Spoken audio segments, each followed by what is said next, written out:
Hallelujah. जैसे कि Bible में लिखा है, यीशु ने कहा, मैं भी तुझ पर दंड की आज्ञा नहीं देता, जा और फिर पाप ना करना। यह वचन इस बहन के जीवन में पूरा हुआ। सभी को जय मसीह की। मेरा नाम नितिका है और मैं होशियारपुर की रहने वाली हूँ। आज मैं अपने जीवन की बहुत बड़ी गवाही देने जा रही हूँ कि कैसे प्रभु यीशु मसीह ने मेरे जीवन को बदला और मुझे पवित्रता वाला जीवन दिया। जब मेरी उम्र 12 साल की थी, किसी ने हमारे परिवार में काला जादू कर दिया और इस तरह जादू टोने का प्रभाव मेरी लाइफ में होना शुरू हो गया और मुझे दुष्ट आत्मा के अटैक होने लगे। सपने में मुझे एक बहुत बड़ा सा व्यक्ति दिखाई देता था, डरावना सा व्यक्ति, और वो मेरे साथ सपने में गलत संबंध बनाता था। फिर धीरे धीरे ये अटैक मेरे ऊपर बहुत ज़्यादा होने लगे, मेरे ऊपर दबाव पड़ते थे। रात को मेरी सांस बंद हो जाती थी और मुझे सांस नहीं आती थी, और जब मैं सुबह उठती थी मेरी बॉडी पर नील पड़े होते थे। मेरे सर में ऐसा लगता था कि कोई जानवर नोच रहा है, मेरे सर के ऊपर से मेरे खून को चूस रहा है, और जिस कारण मैं अपने बाल को नोचती थी ताकि मैं अपने आप को रिलीफ फील करूं तब। बट फिर भी वो चीज़ होती रहती थी और मैं अपने बालों को नोचती रहती थी और इस कारण मेरा स्वभाव बहुत ही चिड़चिड़ा हो गया था। मुझे बहुत ही गुस्सा आता था, मुझे छोटी छोटी बात पे गुस्सा आने लग जाता था। अगर कोई मुझे बोलता भी था तो मैं अपने कपड़े फाड़ लेती थी। और जब भी मैं चलती थी मुझे ऐसा लगता था कि मेरे साथ कोई चल रहा है, मेरे साथ एक नहीं कितने लोग चल रहे हैं, और जब मैं आसपास देखती थी कोई भी नहीं होता था। दुष्ट आत्मा के प्रभाव के साथ मेरे शरीर में बहुत सारी बीमारियां आनी शुरू हो गई। मैं बीमार रहती थी हमेशा, और मुझे कभी पीलिया हो जाता था, कभी मुझे टाइफाइड हो जाता था, और इन्हीं बीमारियों के साथ मेरी सांस फूलने लग गई, मेरी चेस्ट ब्लॉक रहती थी और हमेशा मुझे सांस नहीं आती थी। एक कदम भी चलती थी तो मेरी सांस रुक जाती थी, मुझे खींच कर सांस लेनी पड़ती थी। और इस कारण मेरी फैमिली वालों ने मुझे डॉक्टर को दिखाया तो डॉक्टर ने बताया कि मुझे अस्थमा का रोग हो गया है। तो डॉक्टर ने मुझे पंप लगा दिया और वह पंप मुझे दिन में कई बार लेना पड़ता था, जैसे 5 से 6 बार लेना पड़ता था। और इसी तरह जैसे जैसे मेरी उम्र बढ़ती गई, दुष्ट आत्मा के अटैक भी मेरे ऊपर बढ़ते गए। ये बीमारियां भी मेरी लाइफ का एक हिस्सा बन गई थी। और साथ ही में मैं व्यभिचार में पड़ गई, क्योंकि मैं जब लोगों को देखती थी रिलेशंस में, तो जब मैं उनको देखती थी कि वो खुश हैं, वो पीस में हैं, तो मैंने भी वो उस चीज़ का एक सहारा लिया और इसी तरह ही मैं व्यभिचार में पड़ गई। मैंने गलत मूवीज़ देखना शुरू कर दिया और हमेशा मैं सोशल मीडिया पर एक्टिव रहती थी और रात को फ़ोन पर लड़कों के साथ बातें करती थी और मेरा एक से ज़्यादा लड़कों के साथ रिलेशनशिप था। ऐसे ही दुष्ट आत्मा के कारण मेरे शरीर पर बहुत बीमारियां भी बढ़ गई और इस तरह +2 की मेरी पढ़ाई बहुत मुश्किल से मैंने कंप्लीट की। और मैंने फिर सोचा, अपनी लाइफ में डिसीज़न लिया कि मैंने कैबिन क्रू का, एयर होस्टेस का मैं डिप्लोमा करूँगी, और इसी कारण मैं चंडीगढ़ शिफ्ट हो गई और वहाँ पे मैंने 1.5 साल का डिप्लोमा किया। वहाँ पर जो मेरे फ्रेंड्स थे वो ऑलरेडी व्यभिचार में थे, वो नशा करते थे, और जब मैं उनको देखती थी नशा करते हुए और जब मैं देखती थी कि वो हमेशा कूल रहते हैं, उन्हें किसी भी चीज़ की कोई टेंशन नहीं होती, फिर मैंने उनको देखकर नशा करना शुरू कर दिया। मैं दिन की शुरुआत नशे से ही करती थी और मैंने धीरे धीरे सिगरेट पीना शुरू कर दिया, मैंने धीरे धीरे शराब पीना शुरू कर दिया, मैंने धीरे धीरे बियर पीना शुरू कर दिया, और ये सब चीज़ें मेरी लाइफ का एक हिस्सा बनती गई। और जब मुझे नशे की लत लग गई थी तो अब अगर कभी भी मुझे नशा नहीं मिलता था, मेरा पूरा शरीर कांपने लग जाता था। मुझे ऐसा लगता था कि मैं चीज़ें उठा के फेंकती थी, मैं किसी से बात नहीं कर पाती थी, मेरी दिल की धड़कन तेज हो जाती थी। और इसी तरह 2015 में मैं चंडीगढ़ से दिल्ली शिफ्ट हुई। मैं इंटरनेशनल IGI एयरपोर्ट में मैंने वर्क करना शुरू किया एज अ ग्राउंड स्टाफ। और वहाँ पे जैसे जैसे मैं वर्क करती गई, जैसे जैसे मैं माहौल देखती गई, जैसे जैसे मैं वहाँ पे रहती गई, मेरा लाइफस्टाइल और ज़्यादा चेंज हो गया। मैं और ज़्यादा नशों में हो गई, मैं और ज़्यादा व्यभिचार में चली गई। और ये इस चीज़ों से मैंने जब आगे अपनी लाइफ के सोचा तो मुझे ऐसा लगता था कि अब मेरी लाइफ कुछ नहीं है। और इस तरह मैंने अपनी लाइफ में 4 बारी मैंने सुसाइड करने की भी कोशिश की, 2 बारी अपना गला दबा के मरने की कोशिश की, एक बारी मैंने अपनी नस को काट के मरने की कोशिश की, और वहाँ पे मैंने फिर अपने आप को ओवरडोज लेके अपने आप को ख़त्म करने की कोशिश की। और उसके बाद मैं डिप्रेशन में चली गई। मैं एक ही जगह पर 3 से 4 घंटे तक बैठी रहती थी। मुझे कुछ सुध बुध नहीं होती थी। अंदर ही अंदर मैं टूट चुकी थी। मैंने अपना बाहर से मैंने अपना शॉर्ट्स डालने शुरू कर दिए, ऐसा लाइफस्टाइल बनाना शुरू कर दिया। मैं मतलब लाइफ ऐसी ही है, हम कूल रहेंगे, क्योंकि मेरा वहाँ पे माहौल ही ऐसा था। तो मुझे ऐसा लगता था कि मैं कुछ कर रही हूँ अपनी लाइफ में, बट मुझे नहीं पता था कि मैं अपनी लाइफ को इतना खो चुकी हूँ क्योंकि मुझे ऐसा लगता था करियर यही है, ऐसे ही हम अपनी लाइफ को आगे बढ़ा सकते हैं, ऐसे ही व्यभिचार करके ही हम अपनी लाइफ में पीस हासिल कर सकते हैं, नशे ही करके अपनी लाइफ में पीस हासिल कर सकते हैं। बट मुझे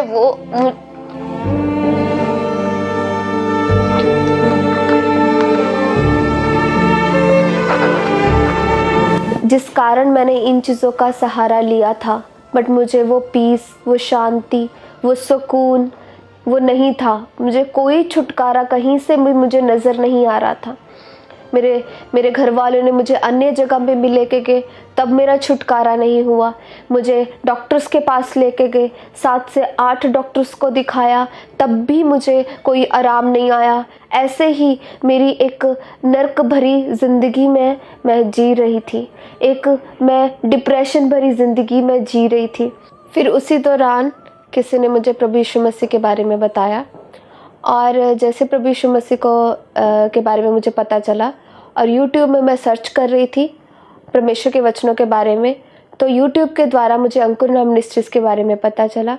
परमेश्वर के दास वहाँ पे परमेश्वर के वचनों को सुना रहे थे। जैसे ही मैंने परमेश्वर के वचनों को उनके द्वारा सुना, तो मुझे ऐसा लगा कि किसी ने मेरे हार्ट को हिट किया है, कि मुझे ऐसा लगा कि किसी ने मुझे छुआ है। मुझे ऐसा लगा कि आसपास एकदम शांति आ गई। और फिर मैंने खामरा चर्च में आना शुरू किया, और जब मैं पहली बार दिल्ली से खामरा चर्च में आई, मैंने यहाँ पे देखा कि लोग नाच रहे हैं, वर्शिप कर रहे हैं। मुझे हेवनली एक्सपीरियंस था ये मेरे लिए। It was so amazing, and it was so heavenly experience for me. That is very precious. That was very precious and beyond of my words. मैं वर्ड्स में भी नहीं बयान कर पाऊंगी जो मुझे खुशी मिली थी। और फिर मैं लगातार खामड़ा चर्च के साथ जुड़ी रही और मीटिंग्स अटेंड करती रही। फिर मैं 17 दिसंबर 2017 को खामड़ा चर्च में मौजूद थी, और उस दिन परमेश्वर ने अद्भुत रीति से मेरा छुटकारा किया। अपने हाथों उठाओ, बोलो सर्वशक्तिमान परमेश्वर, हर एक शैतान दी साजिश मेरी सेहत के खिलाफ, मेरी लाइफ के खिलाफ, मेरे बच्चों के खिलाफ, हर एक जादू टूने दी आत्मा जड़ी मेरी प्रोग्रेस के खिलाफ खड़ी है, मैनू चमकन तो रोक दिए। बोलो आग दे परमेश्वर, तेरी आग इस जगह दे उत्ते मेरे उत्ते उतरे, और वो आत्मा व नाशोन। बोलो फायर, बोलो आग उतरे।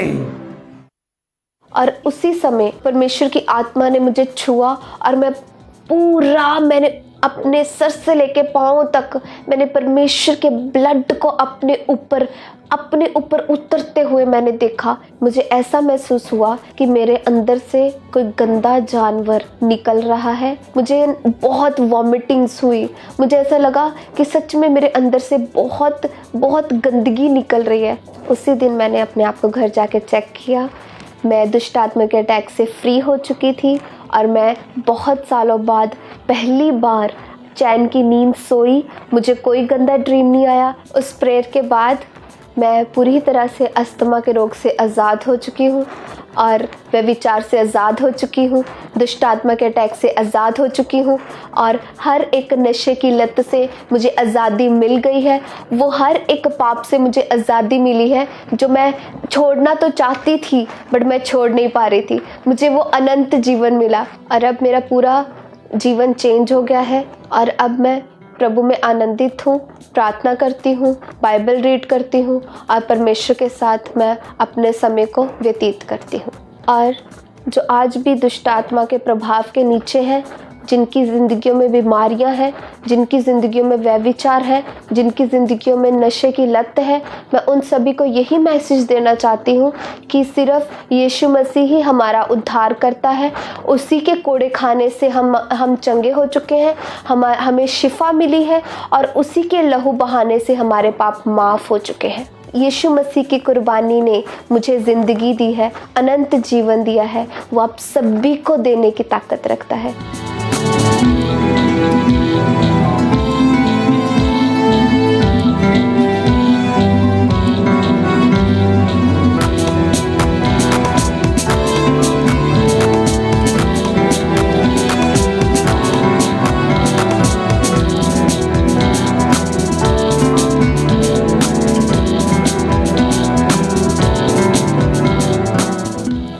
अद्भुत छुटकारे के लिए मैं परमेश्वर का धन्यवाद करती हूँ और परमेश्वर के दास और दासी का धन्यवाद करती हूँ।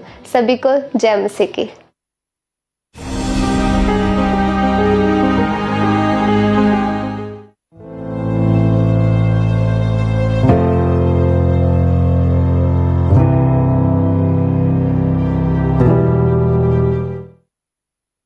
जैसे कि बाइबल में यिर्मयाह 17 उसके 14 में लिखा है, हे यहोवा मुझे चंगा कर तब मैं चंगा हो जाऊंगा, मुझे बचा तब मैं बच जाऊंगा, क्योंकि मैं तेरी ही स्तुति करता हूँ। यह वचन इनके जीवन में पूरा हुआ।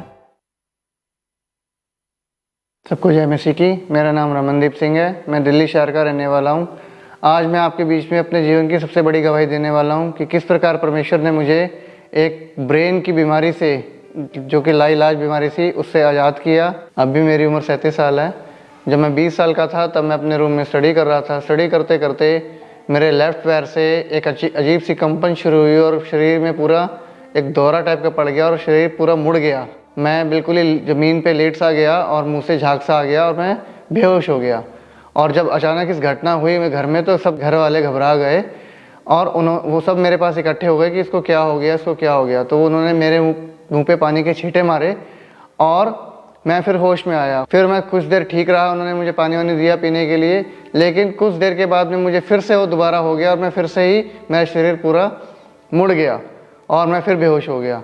और फिर एक बार तीसरा फिर से हुआ ऐसा। जब मेरे साथ ये 3 बार घटना घट गई तो मेरा परिवार मुझे हॉस्पिटल में ले गया। डॉक्टर ने फिर मेरे को ब्रेन का MRI लिखा। फिट्स को रोकने के लिए उसने साथ में दवाई भी स्टार्ट कर दी। फिर डॉक्टर ने मेरी ब्रेन की MRI करी और उसके बाद जब MRI की रिपोर्ट आई, इसको मेरे परिवार को बताया कि आपके बेटे को जो बीमारी है उसे आम भाषा में मिर्गी बोलते हैं और ये एक कंटिन्यू दौरे पड़ने वाली बीमारी थी, जिसमें डॉक्टर ने चेक करने के बाद बताया कि आपके दिमाग में कीड़े हैं और साथ में पानी भी है। उसके बाद डॉक्टर ने मुझे मेडिसिन लिख दी और बोला इसको लगातार लेना पड़ेगा। तो मैंने मेडिसिन खानी शुरू कर दी। फिर एक दिन मेरे एक रिश्तेदार जब घर पे आए, उन्होंने मेरा पता किया कि इसको ये प्रॉब्लम हो गई है। तो उन्होंने मेरे पेरेंट्स को सजेस्ट किया कि इसको आयुर्वेदिक इलाज करवा के देखा जाए। तो उन्होंने फिर आयुर्वेदिक भी करवाया, बट उससे भी कोई फ़र्क नहीं पड़ा, दौरे कंटिन्यू पड़ते जा रहे थे। तो जब वो मुझे दौरे पड़ते थे तो वो दौरा इतना ख़तरनाक और भयानक होता था कि जब जैसे किसी इंसान को बिजली का झटका लगता है और उसको वो तड़पता रहता है उस झटके के दौरान, वैसे ही मैं तड़पता रहता था। और मेरा जब जैसे दौरा ख़त्म होता था तो ऐसा लगता था कि बॉडी से खून सूख गया है, चूस लिया है उस दौरे ने। टेढ़े हो जाते थे हाथ पैर, मुँह से झाग आता था, मैं बेहोश हो जाता था और 15-20 मिनट बाद मुझे होश आता था। उन दिनों में जब मुझे बीमारी हुई थी तब मैं दिल्ली में एक नर्सिंग होम में ऑपरेशन थिएटर का कोर्स कर रहा था। तो एक दिन मुझे बस के अंदर ये मिर्गी का दौरा पड़ गया और सब बस वाले मुझे देख रहे थे। कोई मुझे चप्पल सूंघा रहा था, कोई मुझे कुछ कर रहा था और वो दौरा ठीक नहीं हो रहा था। उन दिनों जब मेरी बीमारी बढ़ती जा रही थी तो फिर मेरे घर वाले, क्योंकि वो बहुत घबराए हुए थे, वो फिर मुझे दिल्ली के सबसे बड़े गवर्नमेंट हॉस्पिटल एम्स में ले गए और वहाँ पे उन्होंने फिर से मेरा MRI का स्कैन किया और बताया कि ये बीमारी है, इसके लिए दवाई आपको कंटिन्यू खानी पड़ेगी। और उन्होंने मेरी लेकिन दवाई बदल दी थी ताकि दौरों में सुधार हो सके। इसके बाद मैंने लगातार 1 साल एम्स से इलाज कराया और एक साल तक एम्स से दवाई खाता रहा, बट मेरे को कोई सुधार नहीं हो रहा था। ऐसे करते करते फिर मैंने दिल्ली के एक अच्छे अस्पताल जो कि दिमाग का और स्पाइन का स्पेशलिस्ट अस्पताल था, उसमें ऑपरेशन थिएटर की जॉब करनी शुरू कर दी और मैंने फिर अपना इलाज भी वहीं कराना शुरू कर दिया। और जब वहाँ पे मैंने इलाज कराना शुरू किया तो डॉक्टर ने फिर से मेरे दिमाग का MRI किया और उसने फिर से बताया कि आपके दिमाग में फिर से पानी का क्लस्टर बढ़ गया है। उसके बाद फिर डॉक्टर ने कहा कि हो सकता है कि आपको ये दिमाग की TB हो, तो उन्होंने फिर मेरी TB की दवाई भी शुरू करी। जो पेशेंट आम होता है TB का, उसे मेडिसिन का कोर्स 9 महीने का होता है, लेकिन डॉक्टर ने मेरे केस में 18 महीने TB की दवाई मेरे को खिलाई। इस बीमारी की वजह से मैं काफ़ी डिप्रेशन में आ रहा था, मेरी बॉडी वीक होती जा रही थी। फिर धीरे धीरे दवाई ने अपना साइड इफ़ेक्ट डालना शुरू कर दिया और जिसकी वजह से मुझे धुंधला दिखना शुरू हो गया, मुझे चक्कर आने शुरू हो गए और मुझे बाइक चलाने में दिक्कत होती थी। डॉक्टर ने मुझे बोला कि तुम्हें ड्राइव नहीं करनी है, तुम्हें ऊंचाई पे नहीं जाना, तुम्हें पानी के पास नहीं जाना, तुम्हें गहरे में नहीं जाना, तुम्हें आग के पास नहीं जाना। मैं लगातार परेशान ही था, कहीं जा भी नहीं सकता था। हर समय मेरे को दवाई को अपने पास रखना होता था कि पता नहीं किस वक्त मुझे दौरा पड़ जाए। कई बार मेरे मन में ऐसे ख्याल आते थे कि मैं खुद एक मेडिकल लाइन में हूँ और पता नहीं मेरे साथ क्या हो रहा है, ये ठीक क्यों नहीं हो रहा है। और मैं बहुत परेशान हो गया था कि मुझे समझ में ही नहीं आ रहा था कि इसका कभी एंड भी हो पाएगा कि कभी नहीं हो पाएगा, कि मैं सारी ज़िंदगी ऐसे ही रह जाऊँगा। जब मेरी ये बीमारी बढ़ती जा रही थी तो घर का माहौल ऐसा हो गया था कि कई बार कोई भी फंक्शन होता था या कोई रिलेटिव बुलाते थे और रात का कुछ प्रोग्राम होता था तो मुझे अपना दवाई का डब्बा साथ में लेके जाना पड़ता था। हर घर का भी एक सदस्य मेरे ऊपर भी एक निगरानी रखता था कि कहीं इसको कुछ प्रॉब्लम ना हो जाए। फिर 2013 में मेरे परिवार ने मेरी शादी कर दी, लेकिन शादी होने के बाद भी मेरी दवाई बंद नहीं हुई थी, दवाई लगातार चल रही थी। सबको जय मसीह की। मेरा नाम रितु है, मैं रमनदीप सिंह की वाइफ हूँ। एक दिन की बात है, हम सोए पड़े थे, सुबह 4 बजे का टाइम था और मेरे हस्बैंड की चिल्लाने की आवाज़ें आ रही थी, तो मैं घबरा गई कि क्या हुआ। मैंने अपनी ज़िंदगी में कभी किसी को नहीं देखा था ऐसे फिट्स पड़ते हुए और मैं बहुत डर गई थी। पहली बार मेरे सामने मैंने अपने हस्बैंड को इतनी बुरी कंडीशन में देखा था और मैं रोने लग गई थी। फिर एक दिन मैंने डॉक्टर से बोला, डॉक्टर साहब मेरी दवाई खाते खाते इतना टाइम हो गया, आप इसे बंद कर दीजिए। तो डॉक्टर ने बोला कि आपको इस दवाई को खाना ही पड़ेगा और लगातार खाना पड़ेगा। इस बात को सुन करके मेरा दिमाग बहुत ख़राब हो गया और मैं समझ में नहीं आ रहा था कि मैं करूं क्या। फिर एक दिन मेरे ब्रदर इन लॉ मेरे घर पे आए मेरा पता लेने के लिए और उन्होंने मुझे अंकुर नरोरा मिनिस्ट्री के बारे में बताया, जो कि पंजाब के जलंधर ज़िले में थी। उन्होंने बताया कि परमेश्वर के दास यहाँ पे कैसे बड़े बड़े काम करते थे, कैसे कैसे लोगों को चंगाया मिलती थी।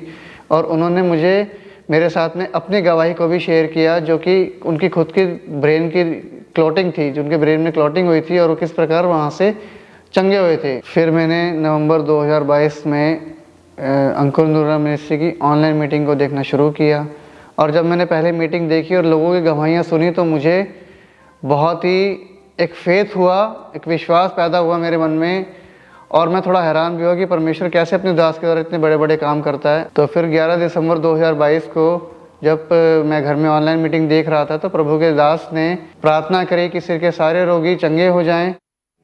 चंगे हो जाओ right now in Jesus name. सिर के सारे रोगों से चंगे हो जाओ। आमीन। ऊंचा ये बरकत तुम्हारी है।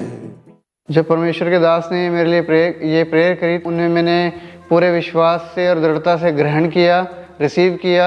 मैंने घूम करके अपना दवाई का डिब्बा उठाया और उसे कूड़ेदान में फेंक दिया। मैंने अपनी दवाई बंद कर दी थी और मुझे कोई डर नहीं था बीमारी का, मिर्गी का, दौरों का। और मैंने 1 महीने तक अपने आप को पूरा चेक किया। 1 महीने के बाद मैंने MRI कराया अपना दोबारा से और उस MRI को मैं डॉक्टर के पास लेकर के गया। MRI को डॉक्टर को दिखाया, डॉक्टर ने हमारी देखा, उसने कहा तुम्हारी जो बीमारी थी वो ठीक हो चुकी है।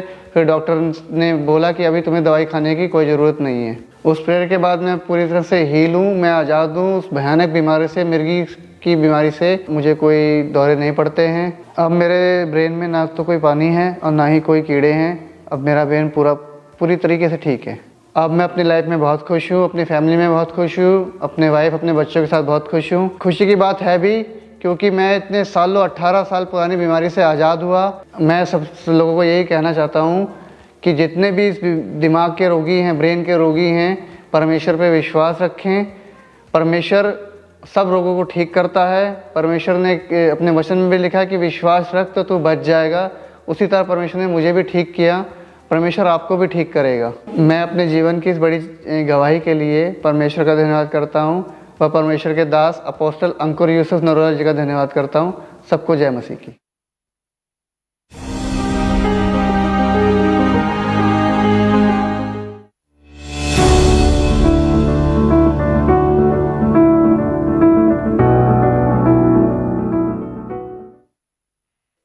जिस तरह बाइबल में प्रभु यीशु मसीह ने मुर्दों को जीवित किया और उसी जीवित सामर्थ्य ने इनके बच्चे की जिंदगी में काम किया, तो आइए देखते हैं इनकी अमेजिंग टेस्टमनी को। ਸਾਰਿਆਂ ਨੂੰ ਜੈ ਮਸੀਹ ਦੀ। ਮੇਰਾ ਨਾਮ ਨੀਲਮ ਹੈ। ਇਹ ਮੇਰੇ ਹਸਬੈਂਡ ਨੇ, ਇਹਨਾਂ ਦਾ ਨਾਮ ਸੰਦੀਪ ਖੋਖਰ ਹੈ। ਅਸੀਂ ਅੰਮ੍ਰਿਤਸਰ ਦੇ ਰਹਿਣ ਵਾਲੇ ਹਾਂ। ਅੱਜ ਅਸੀਂ ਆਪਣੇ ਜੀਵਨ ਦੀ ਗਵਾਹੀ ਦੇਣ ਜਾ ਰਹੇ ਹਾਂ। 10 ਸਤੰਬਰ 2022 ਨੂੰ ਮੇਰੇ ਘਰ ਇੱਕ ਬੇਟੇ ਨੇ ਜਨਮ ਲਿਆ। ਜਨਮ ਦੇ ਦੌਰਾਨ ਹੀ ਡਾਕਟਰ ਨੇ ਟੈਸਟ ਕਰਕੇ ਦੱਸਿਆ ਕਿ ਉਸ ਦੇ ਬਲੱਡ ਸ਼ੂਗਰ ਕਾਫੀ ਲੋ ਹੈ ਤੇ ਇਸ ਨੂੰ ਸਾਹ ਲੈਣ 'ਚ ਬਹੁਤ ਜ਼ਿਆਦਾ ਦਿੱਕਤ ਆ ਰਹੀ ਹੈ, ਜਿਸ ਕਰਕੇ ਉਹਨਾਂ ਨੇ ਸਾਨੂੰ ਦੱਸਿਆ ਕਿ ਇਹਨੂੰ ਐਮਰਜੈਂਸੀ ਐਡਮਿਟ ਕਰਨਾ ਪਵੇਗਾ। ਸਾਹ ਲੈਣ 'ਚ ਜ਼ਿਆਦਾ ਦਿੱਕਤ ਆ ਰਹੀ ਸੀ, ਫਿਰ ਉਸਨੂੰ ਵੈਂਟੀਲੇਟਰ 'ਤੇ ਪਾਤਾ ਤੇ ਸਾਹ ਵਾਲੀ ਮਸ਼ੀਨ 'ਤੇ ਰੱਖਣਾ ਪਿਆ। ਸੈਕਿੰਡ ਡੇ ਉਹਨਾਂ ਨੇ ਹੋਰ ਉਹਨਾਂ ਦੇ ਟੈਸਟ ਕਰਵਾਏ, ਈਕੋ ਕਰਵਾਈ, ਬਲੱਡ ਟੈਸਟ ਕਰਵਾਏ। ਈਕੋ ਵਿੱਚ ਉਹਨਾਂ ਨੇ ਸਾਨੂੰ ਦੱਸਿਆ ਕਿ ਬੱਚੇ ਦੇ ਹਾਰਟ ਵਿੱਚ 3 ਹੋਲ ਹਨ। ਉਸ ਤੋਂ ਬਾਅਦ ਉਹਨਾਂ ਸਾਨੂੰ ਦੱਸਿਆ ਕਿ ਇਸ ਨੂੰ ਹਾਇਰ ਸੈਂਟਰ 'ਚ ਰੈਫਰ ਕਰਨਾ ਪਵੇਗਾ, ਜਿੱਥੇ ਇਸ ਦਾ ਹਾਰਟ ਦੀ ਸਰਜਰੀ ਹੋ ਸਕੇ। ਡਾਕਟਰ ਨੇ ਸਾਨੂੰ ਦੱਸਿਆ ਕਿ ਪੰਜਾਬ ਵਿੱਚ ਇਸ ਦਾ ਇਲਾਜ ਨਹੀਂ ਹੈਗਾ, ਇਸ ਨੂੰ ਦਿੱਲੀ ਹਸਪੀਟਲ ਦੇ ਵਿੱਚ ਹਾਇਰ ਸੈਂਟਰ 'ਚ ਰੈਫਰ ਕਰਨਾ ਪਵੇਗਾ। ਉਸ ਟਾਈਮ ਮੇਰਾ ਸਰਜਰੀਨ ਹੋਇਆ ਸੀ, ਮੈਂ ਹਸਪੀਟਲ ਸੀ ਤੇ ਡਾਕਟਰ ਨੇ ਕਿਹਾ ਕਿ ਇਸ ਨੂੰ ਰੈਫਰ ਕਰਨਾ ਪਵੇਗਾ, ਮਤਲਬ ਦਿੱਲੀ ਹਸਪੀਟਲ 'ਚ। ਤੇ ਮੇਰੇ ਹਸਬੈਂਡ ਉਸ ਨੂੰ ਲੈ ਕੇ ਗਏ ਸੀਗੇ ਹਸਪੀਟਲ ਦਿੱਲੀ।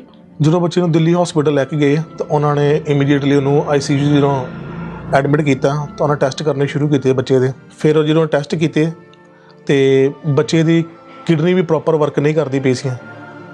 ਜਦੋਂ ਕਿਡਨੀ ਪ੍ਰੋਪਰ ਵਰਕ ਨਹੀਂ ਕਰਦੀ ਪਈ ਸੀ ਤਾਂ ਬਾਥਰੂਮ ਨਹੀਂ ਆ ਰਿਹਾ ਸੀ। ਫਿਰ ਡਾਕਟਰ ਨੇ ਕਿਹਾ ਕਿ ਜੇਕਰ ਇਹਦਾ ਅਸੀਂ ਡਾਇਲਿਸਿਸ ਵੀ ਕਰਦੇ ਹਾਂ ਤੇ ਡਾਇਲਿਸਿਸ ਜਿਹੜਾ ਕਿ ਰਿਸਕੀ ਆ, ਕਿ ਡਾਇਲਿਸਿਸ ਕਰਨ ਤੋਂ ਬਾਅਦ ਵੀ ਅਸੀਂ ਕੁਝ ਨਹੀਂ ਕਹਿ ਸਕਦੇ ਕਿਉਂਕਿ ਬੱਚਾ ਇਸ ਡਾਇਲਿਸਿਸ ਨੂੰ ਵੀ ਝੇਲ ਨਹੀਂ ਪਾਏਗਾ। ਫਿਰ ਉਹਦੀ ਜਿਹੜੀ ਕਿ ਇੰਟੈਸਟਾਈਨ ਵੀ ਪ੍ਰੋਪਰ ਵਰਕ ਨਹੀਂ ਕਰਦੀ ਪਈ ਸੀ, ਜਿਹੜਾ ਕਿ ਛੇਕ ਵੱਡਾ ਸੀ, ਉਹਦੇ ਕਰਕੇ ਬਲੱਡ ਫਲੂਡ ਹੈ ਕਿ ਹਾਰਟ ਤੋਂ ਬਾਹਰ ਹੋ ਰਿਹਾ ਸੀ, ਪ੍ਰੋਪਰ ਔਰਗਨ ਨੂੰ ਨਹੀਂ ਮਿਲਦਾ ਪਿਆ ਸੀ। ਇਸ ਕਰਕੇ ਜਿਹੜਾ ਕਿ ਉਹਦੇ ਹੋਰ ਵੀ ਨਾਲ ਸਾਰੇ ਔਰਗਨਸ ਇਫੈਕਟ ਪਿਆ। ਤੇ ਜਦੋਂ ਬਾਕੀ ਦੇ ਬੱਚੇ ਦੇ ਬਲੱਡ ਟੈਸਟ ਹੋਏ ਤਾਂ ਬਲੱਡ ਟੈਸਟ ਦੇ ਵਿੱਚ ਉਹਦੇ ਕਲਬਸੈਲਾ ਬੈਕਟੀਰੀਆ ਇਨਫੈਕਸ਼ਨ ਹੈ, ਉਹਦੇ ਪੋਜ਼ੀਟਿਵ ਆਇਆ। ਤੇ ਉਹ ਇਨਫੈਕਸ਼ਨ ਜਿਹੜੀ ਸੀ ਉਹ ਹੌਲੀ ਹੌਲੀ ਬੋਡੀ ਪਾਰਟਸ ਤੋਂ ਔਰ ਰੀੜ੍ਹ ਦੀ ਹੱਡੀ ਦੇ ਵਿੱਚ ਆ ਗਈ।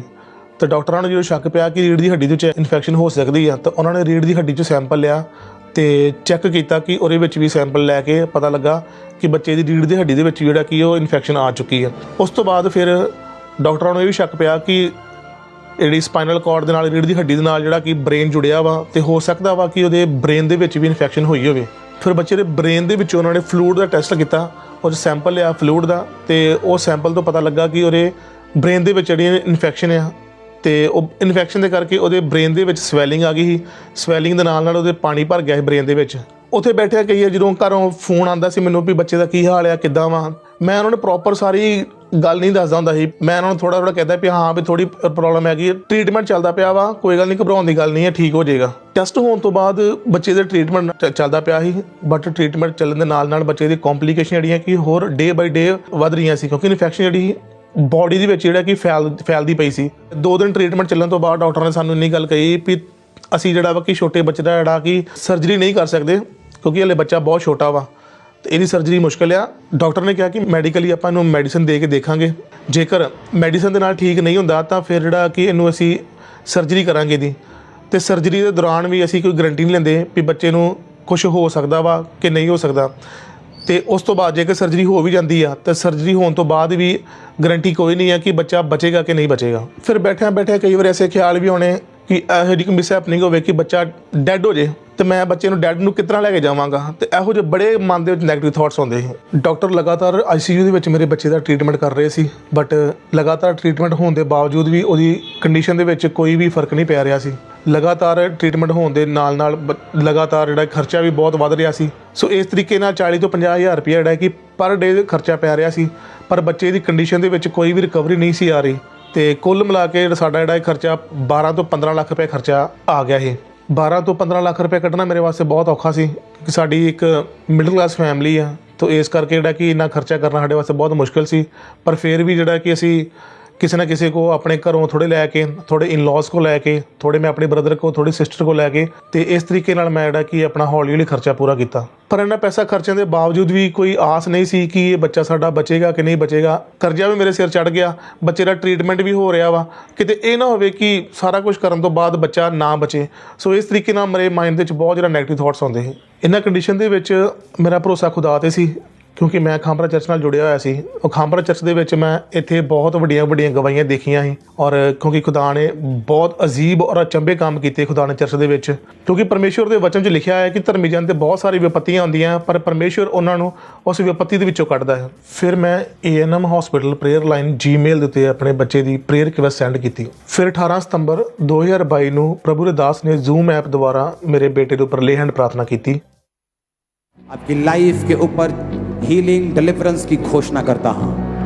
अगर आपने यीशु मसीह को ग्रहण कर लिया कि यीशु मसीह तो मेरा उद्धार करता है, तो मैं आपके घोषित करता हूं कि आप बड़ी गवाही के साथ वापस आने पाएंगे। इन जीसस नेम आमीन। ऊंचा बरकत हमारी हो। ICU में जो हैं, be healed in Jesus name, be healed in Jesus name.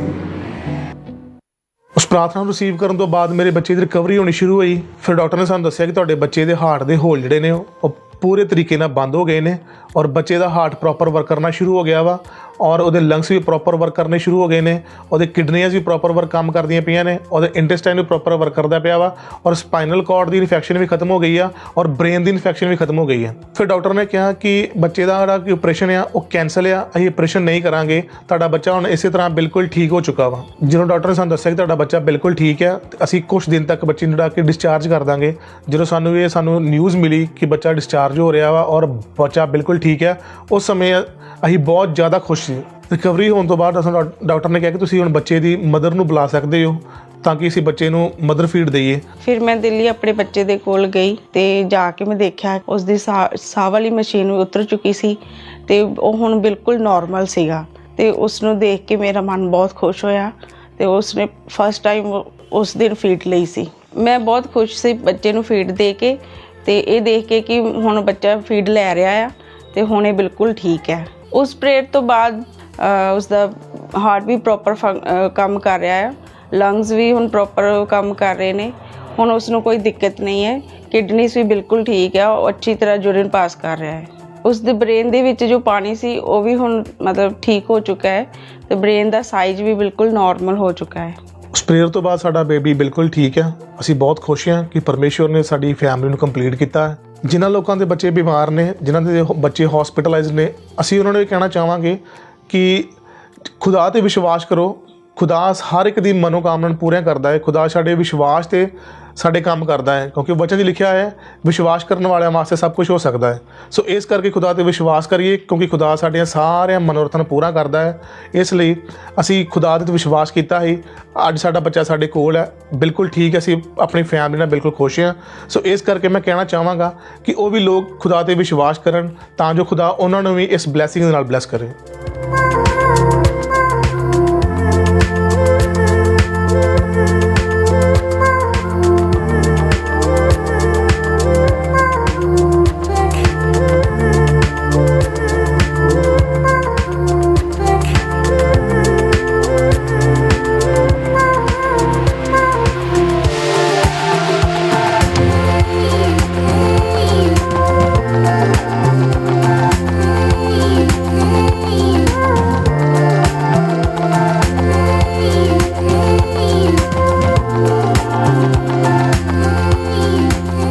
ਅਸੀਂ ਆਪਣੇ ਬੇਬੀ ਦੀ ਇਸ ਵੱਡੀ ਚੰਗਿਆਈ ਦੇ ਲਈ ਅਤੇ ਨਵੇਂ ਜੀਵਨ ਦੇ ਲਈ ਪਰਮੇਸ਼ਰ ਦਾ ਧੰਨਵਾਦ ਕਰਦੇ ਹਾਂ ਅਤੇ ਪਰਮੇਸ਼ਰ ਦੇ ਦਾਸ ਅਤੇ ਦਾਸੀ ਦਾ ਵੀ ਧੰਨਵਾਦ ਕਰਦੇ ਹਾਂ। ਸਾਰਿਆਂ ਨੂੰ ਜੈ ਮਸੀਹ ਦੀ। तारीफ करें जोर से सबसे तालियों के साथ और जोर से परमेश्वर की तारीफ करें। शुक्र करो रब का, वो जो मालिक है सबका। शुक्र करो रब का, वो जो मालिक है सबका। सब उसकी तारीफें गाओ, आओ उसके हुजूर में आओ। शुक्र करो रब का, वो जो मालिक है सबका।